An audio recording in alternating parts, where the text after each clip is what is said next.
thanks for sharing, everybody. Now that we broke the ice, as you know, I want you to be aware that we are running this group through an existential approach. So we're really focused on living in the here and now. And with that in mind, does anybody have any concerns they would like to focus on in group tonight?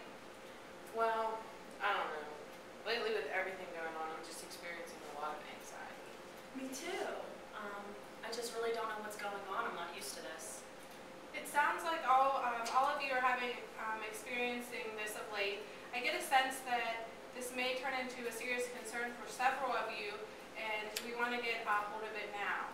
So with that being said, is it all right with everybody in the group if we focus on anxiety tonight?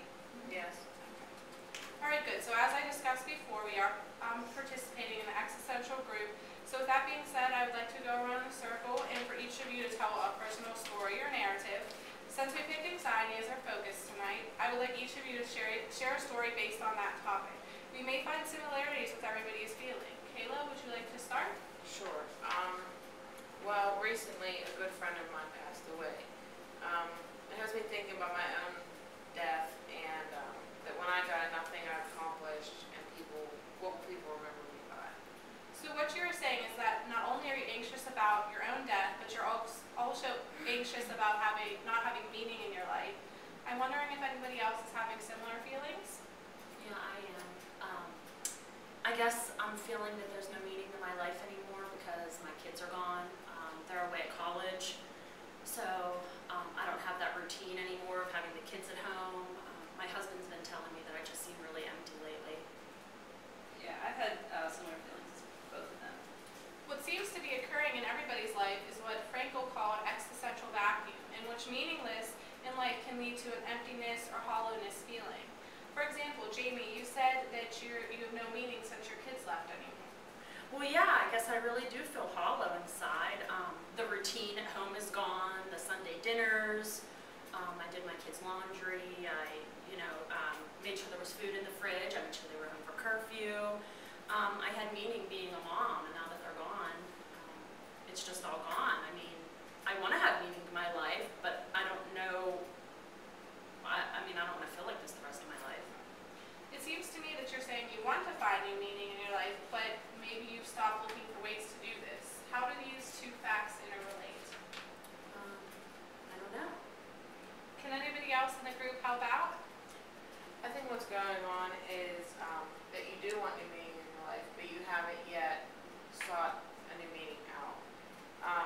You're not looking for it right now. If you aren't opening yourself up to trying to find a new meaning, how are you ever going to fill that void from your kids going to college? Yeah, that's a good point. Yeah, like you say, your husband has been noticing your change lately. Maybe you could find new meaning in your relationship with him and even your friends since you have more time with your children being off at college. Yeah, I guess I never thought of it that way. I guess I have been shutting myself off. Maybe I can find new meaning for other aspects of my life. Yeah, good work. Thanks for helping Jamie talk through her anxiety about not having any meaning anymore. With just speaking about your anxiety, Jamie, you have made a positive step in handling it. If we don't speak about this stuff, it can, in a group setting, for example, it can really build up and cripple us and affect our life in drastic ways. I feel better just talking about it here. I do. Good. Good, Jamie. Is it okay if we move on and work with what Kayla was bringing to group tonight? Sure. Yeah, you guys gave me a lot to think about this week. All right, thank you. I just wanted to check in with you, Kayla, because although you contributed, you seemed a little distant in group when we were talking about Jamie's concern. Can you tell me a little bit about this? Yeah, I'm just having a real hard time focusing tonight. I had a friend who's my age died last month and just been really overwhelmed with the thought of my own death. And it just makes me anxious that when I die, I won't have my life won't have any meaning. Well, ever since my sister died a couple of years ago, I felt the same way. Jamie, do you have any similar reactions to this? Yeah, I think it's normal to feel these kind of things in the aftermath of death, but I guess I think about death often since I'm not the youngest person anymore. So everybody has at some point experienced anxiety over death? Mm-hmm. So Kayla, can you tell me a little bit more about your experience with this recent death in your life? Sure. It just makes me wonder what I'm doing in life and if it's what I should be doing and should I be making changes and choices, and just the list just continues. Yeah, I think everybody has similar feelings, and the fact that we can make our own choices and are responsible for them is a bit frightening, so I get where you're coming from. It seems to me that everybody is, in some sense, scared of not living a meaningful life. There's a really good activity that I think everybody group can benefit from. Will you guys agree to do this with me? Yeah. Okay. It can be a little overwhelming, but it really helps us examine our existence and meaning in life while getting more comfortable with our death. Does everybody agree again? Okay. Now, if anybody at any time feels uncomfortable, just speak up. So now that I've explained a little bit, I think we should spend a little time focusing on everybody's similar feeling of anxiety over inevitable death. To do that, I want everybody to take 5 or 10 minutes and write a eulogy.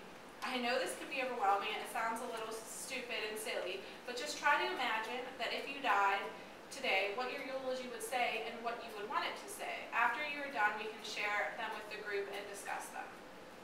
Okay, so get started. Alright, now that everybody's had a little bit of time to write your eulogies, I want you to go around and just read them for me and we'll discuss them after, okay? Go ahead, Jamie, start. Jamie was the devoted mother of 3 beautiful children. She adored her children and her husband. She gave up her career as a counselor to raise her family. Jamie was an advocate for animals in need and always wanted to open up an animal shelter, but never did. Kayla passed away recently and was a wonderful wife, mother, and friend. She was a very family-oriented person and loved her family, and was also loved by her family. She was a school counselor and was very active in many charities and activities within the school district where she worked. She continued even after her retirement to touch the lives of hundreds of students and will always have a place in the hearts of many. I didn't really write one right now. I'm just not feeling very comfortable about it. Alright, that's okay. That's perfectly okay. So I want you to guys to kind of discuss what was it like to write about your life and death. Well, it really made me think about what I'm doing now and how I can take responsibility and choose things that people will remember me the way that I want to be remembered.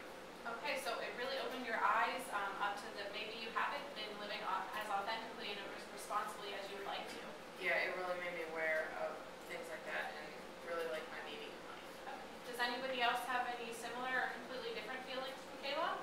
I agree with Kayla.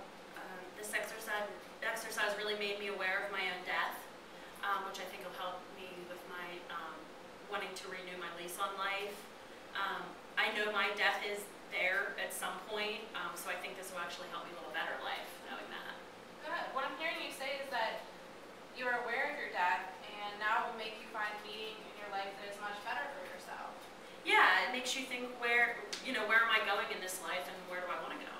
Good, good, Jamie. It seems to me in these last few sessions, including today, that you have really gained some self-awareness, which is one of the goals of existential therapy. Sam, can you share your experience with this exercise? I don't know. It didn't really bring like an aha moment that it may have for the rest of the group. And that's okay too. I know it can be a difficult thing to think of your life and death and then discuss it openly. And I do want to apologize that we didn't get to your personal narrative tonight.